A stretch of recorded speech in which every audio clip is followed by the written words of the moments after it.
What is it like having a childlike nature within us? And what if we can access that state of childlike nature whenever we want? Be it be playfulness, be it be trust, be it be fearlessness, and being flexible. How it will be to access the inner child within us time to time. Let's find out from verse 28 of Tao Te Ching.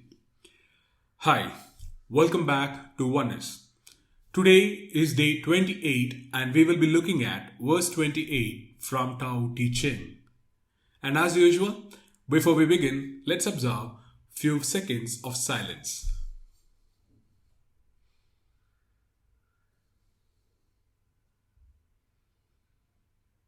Alright, now let's look at verse 28 from Tao Te Ching.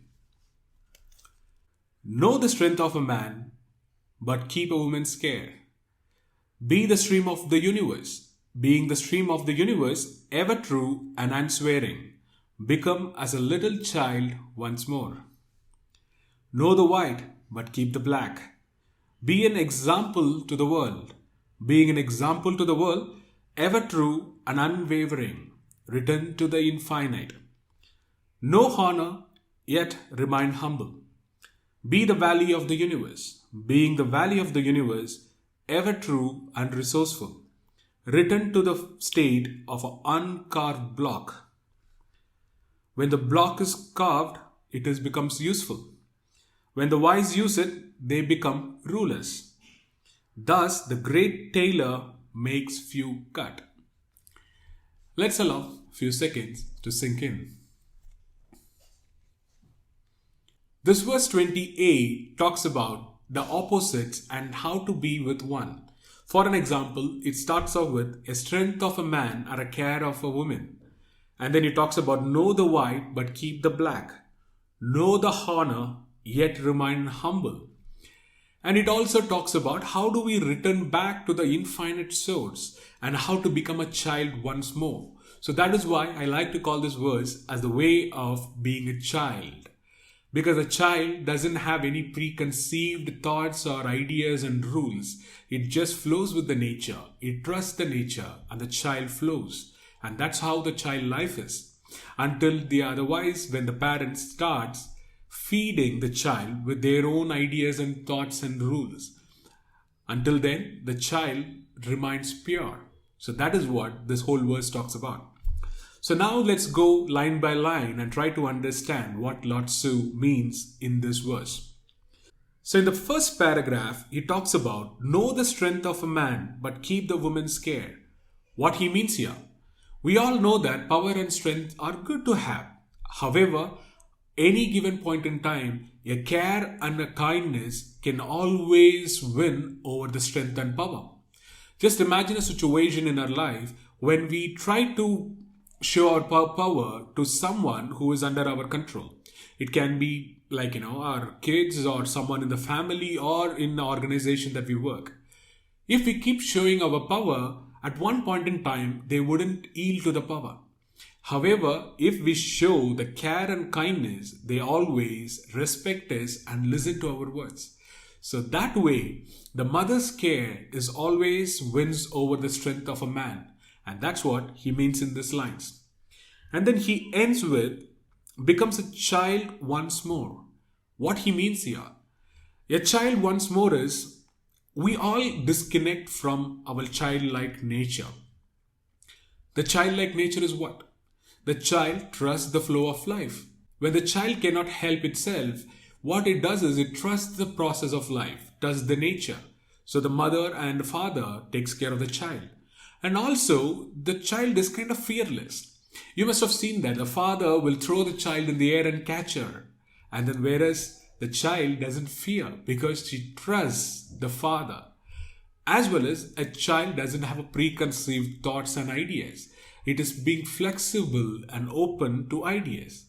That is why being like child is important. Having that curiosity to learn and become is so important.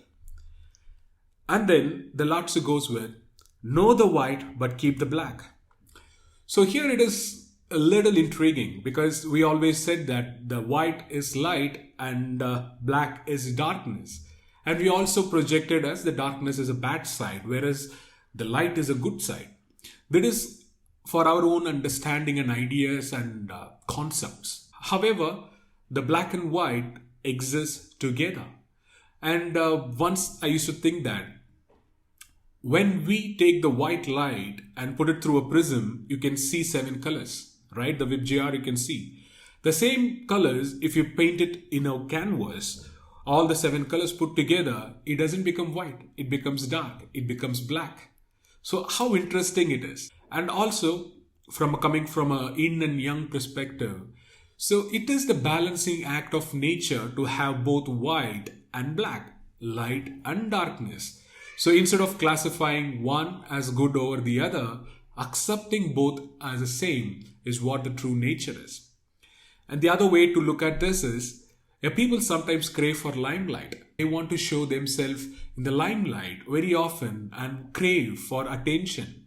Instead, here, he also means the darkness is staying unnoticed, staying not needing any attention from other people, staying humble. That is the other way to look at this verse. And the verse ends with, return to the infinite. And the truth is, we all came from one infinite source. So from that source, returning to the infinite source is what the true nature is. And that makes us more humble. And the next paragraph, no honor, yet remain humble.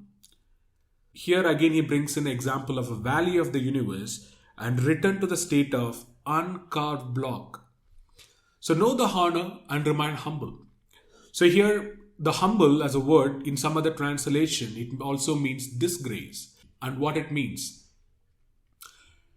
Sometimes, when we know the honor, if we take the pride and showing ourselves as the highest being, that can also bring us a fall.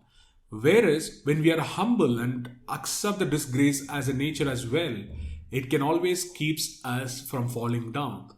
So that we can see it in many places. When someone hold on to their nature of, I don't want to lose my honor, so I will even lie and pretend. Though we all know that they're lying and pretending, sometimes we lose the respect for them. In the other side, even the person who we used to respect, if they have done something wrong and come openly and accept, this is what I have done wrong, then we trust them more. And that is the way the trust is built. So he is accepting the disgrace of people. However, he is being truthful to himself. So that is what these words mean. And then he talks about return to the state of uncarved block. It is an uncarved block of wood which is not sizzle or not sculpted for the use. It is one with the nature. And for this, imagine it is like a branch in a tree which is lively and which is full of life, with full of flowers and leaves and all those things. That is returning to the uncarved block of wood, being simple and natural. And finally, he ends with, when the block is carved, it becomes useful. When the wise use it, they become ruler. Thus, a great tailor makes few cuts. So here he talks about, yes, when we carve a wood, we can put it to different uses, right? So we can make a wheel out of a wood. However, the uncarved is a true nature. We can have multiple uses. And likewise, the wise, when he does all these things, he can also become a ruler. However, he tried to stay simple and humble. Allow the process, allow the nature, trust the process, trust the moment. Everything will fall into place. That is being in the moment, trusting the infinite source and believe that things are going to be all right. That is what it is. So with that, we come to an end of verse 28 from Tao Te Ching. And one actionable thought for today is, today, for any given moment, if you feel uncertainty about the future or if you feel restless, allow yourself to be like a child. Trust the nature of the infinite source. Trust the nature and trust the moment. And then be still. You don't have to do any action. Just observe that the stillness within you. Instead of being restless, Just tell to your own self, I trust the process of the nature. And that way, we all return to the childlike nature. So with that, let's conclude for today. Talk to you tomorrow. Thank you.